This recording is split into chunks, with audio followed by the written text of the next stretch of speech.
nama saya Jasmine Sakanita Mariam Devidia dari Prodi PGSD dengan NIM 2011-7024 Universitas Trilogi. Di sini saya akan mempresentasikan UTS mata kuliah pengantar pendidikan ya dengan materi Sistem dan Standar Pendidikan Nasional. Yang pertama, ada Sistem Pendidikan Nasional berdasarkan UU SPN. Sistem Pendidikan Nasional adalah keseluruhan komponen pendidikan yang saling terkait secara terpadu untuk mencapai tujuan pendidikan nasional. Peserta didik berusaha mengembangkan potensi diri melalui proses pembelajaran yang tersedia pada jalur, jenjang, dan jenis pendidikan tertentu.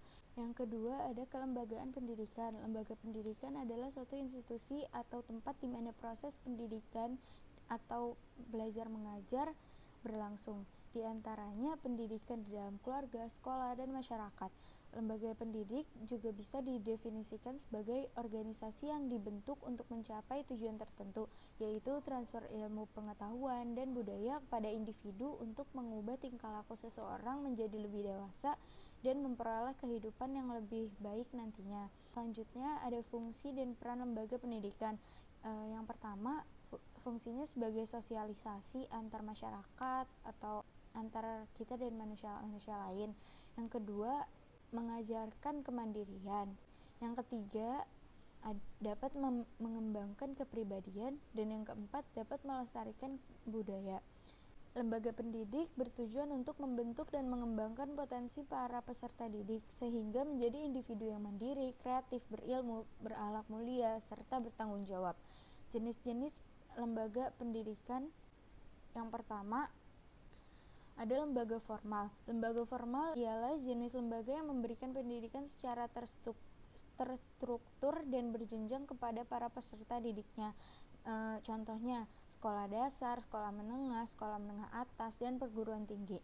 Yang kedua, ada lembaga non-formal. Lembaga non-formal itu adalah jenis lembaga yang memberikan pendidikan kepada peserta didik di luar pendidikan formal.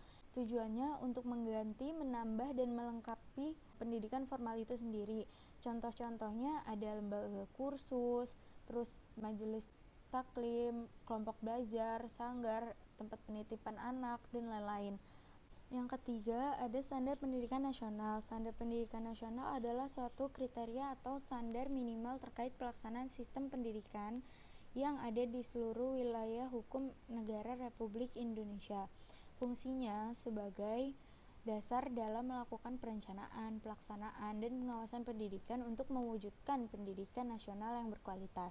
Nah, ada 8 standar nasional pendidikan, yaitu yang pertama ada standar isi. Standar isi mencakup materi minimal dan tingkatan kompetensi minimal untuk mencapai kompetensi lulus minimal untuk jenis dan jenjang pendidikan tertentu. Yang kedua, ada standar kompetensi lulusan. Nah, standar kompetensi lulusan ini berpedoman pada penilaian dalam penentuan kelulusan peserta didik menggunakan standar kompetensi lulusan untuk menjadi satuan pendidikan dasar dan menengah. Yang ketiga, ada standar proses pendidikan. Dalam pelaksanaan pembelajaran pada suatu pendidikan dilaksanakan secara interaktif, inspiratif, menantang, dan memotivasi peserta didik untuk aktif berpartisipasi. Nah, yang keempat ada standar sarana dan prasarana. Semua pendidikan harus dilengkapi dengan sarana pendidikan seperti media pendidikan, peralatan pendidikan, buku, dan sumber belajar lainnya, bisa perabot, dan perlengkapan lainnya. Selanjutnya ada standar pengelolaan. Standar pengelolaan ini terbagi jadi 3, yaitu standar pengelolaan oleh satuan pendidikan, standar pengelolaan oleh pemerintah daerah, dan standar pengelolaan oleh pemerintah. Nah, selanjutnya ada standar pembiayaan pendidikan. Beberapa hal yang termasuk di dalam standar pembiayaan pendidikan dalam biaya investasi, biaya operasi, dan personal. Selanjutnya ada standar penilaian pendidikan. Beberapa hal yang termasuk di dalam standar penilaian pendidikan diantaranya penilaian hasil belajar oleh pendidik, penilaian hasil belajar oleh satuan pendidikan, dan penilaian hasil belajar oleh pemerintah. Selanjutnya yang terakhir ada standar pendidik dan tenaga kependidikan.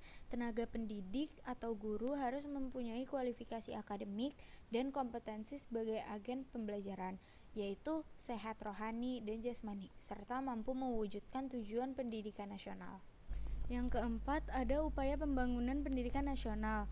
Pembangunan pendidikan nasional adalah suatu proses usaha yang terencana untuk mewujudkan suasana belajar mengajar yang baik, sehingga mampu merubah dan mengembangkan kemampuan peserta didik ke arah yang lebih baik, yang sesuai dengan tujuan nasional bangsa Indonesia.